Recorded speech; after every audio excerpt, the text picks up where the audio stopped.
All right, Tim, thank you. Coverage you can count on continues now in Aiken County, where more fentanyl overdoses are being reported. Now, drug treatment providers are scrambling to warn people about the dangers. News Channel 6's Ashley Jones reports. Experts here at the Aiken Alcohol and Drug Center say no recreational drug use is safe anymore, especially since traces of fentanyl have even been found in marijuana. And they called us back and gave us the terrible news that he had passed away. Robert Mackey says he believes his 31-year-old son, Brian, did not know what he was taking when he died of an overdose back in June. It wasn't long after that his girlfriend showed up at the hospital. We asked her what had happened, and she said he had done some cocaine. And we suspected, and still do suspect, that it was probably cut with fentanyl. Mackey describes his son as a normal, everyday guy who just made a mistake that cost him his life.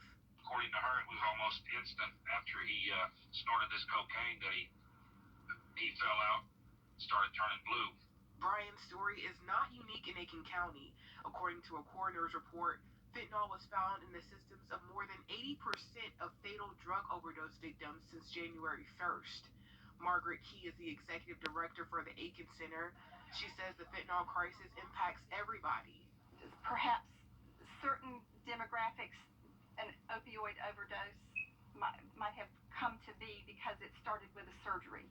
And for others, she says it started with experimentation.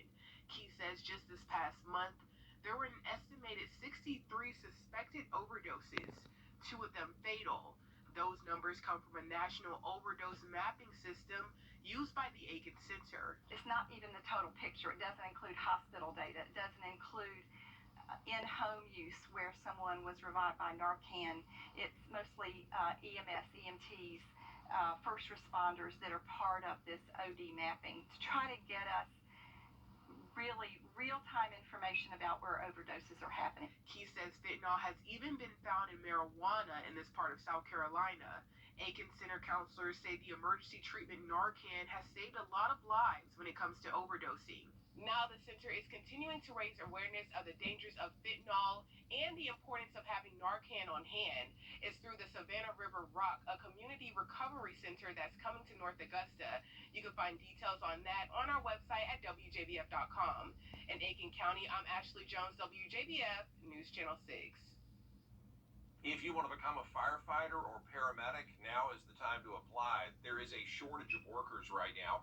Gold Cross EMS and local fire departments looking to fill several positions, and they need people to apply. We need people to do the job. We need firefighters and medics. We are always looking for great, qualified people who are looking to want to make a change. Gold Cross and Columbia County Fire Rescue tell us they're looking for applicants who just care about the community and are ready to work hard. State prisons will now have more options to. The Nike Peach Jam is now underway in the city of North Augusta, but as our Aiken Bureau Chief Sean Cabbage Talk reports, the event will look a little different than it did in years past. For more than 20 years, including this year as well, made their way to North Augusta for the Nike Peach Jam. This after taking a year off due to COVID-19. It's exciting, especially coming off the pandemic year. The players may be giving their best on the court, but they will be doing it in empty bleachers. Officials say they won't have any fans in attendance this year. We're trying to protect the players. Nike announcing the tournament at North Augusta's Riverview Park will be closed to the general public. For the first time ever, it will be a 2-week event. Also hosting the Girls Nike Nationals, which is normally held in Chicago. They wanted to try to create a bubble atmosphere, and with North Augusta area being a smaller community, than say Chicago, Illinois, and obviously that went hand in hand with no spectators. And 40 of the top boys teams competing for 24 spots.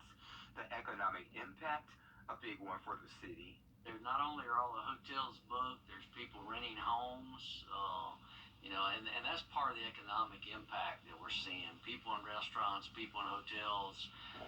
In a month of July, when normally people in the North Augusta area are on vacation, it just makes a big difference.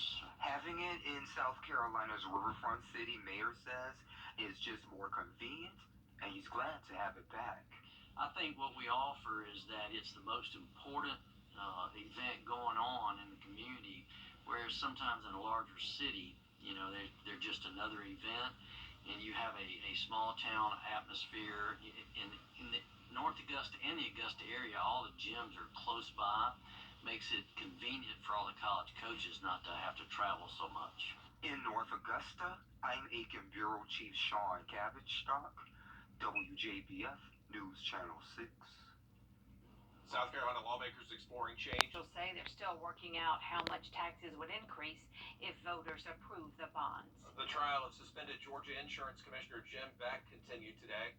Prosecutors want jurors to conclude that Beck was running a $2 million scam to build money from who led the Georgia Underwriting Association to strong profits. A new driver's ed program in Columbia County allows teenagers to practice on a police training course. News Channel 6's Mary Calkins shows us. Sitting behind the wheel is a responsibility the Columbia County Sheriff's Office takes very seriously. I'm at their teen driver safety class where they're teaching students how to respond in dangerous situations when they're driving. Situations like how to regain control of the car when you're skidding out. Correcting yourself when you've lost control of the vehicle is known as CPR. Correct, pause, and recovery. Students got behind the wheel to try it out for themselves. You did really well. This is a new program, but instructors say it's one that can be the difference between life and death. But the fact of the matter is between the ages of 16 and 19, the number one killer is sitting in the driveway. More car accidents hurt these young people, and as a police officer, you know, responding to a call where you have to put a sheet over a child is probably the worst one you can go to. Lieutenant Canterbury says learning to be a good driver who avoids distractions and knows how to react in dangerous situations comes from experience. And if we can artificially create that out here, hopefully it'll sink in. In Appling, Mary Calkins, WJBF News Channel 6. Still to come, Democrats unveil a sweep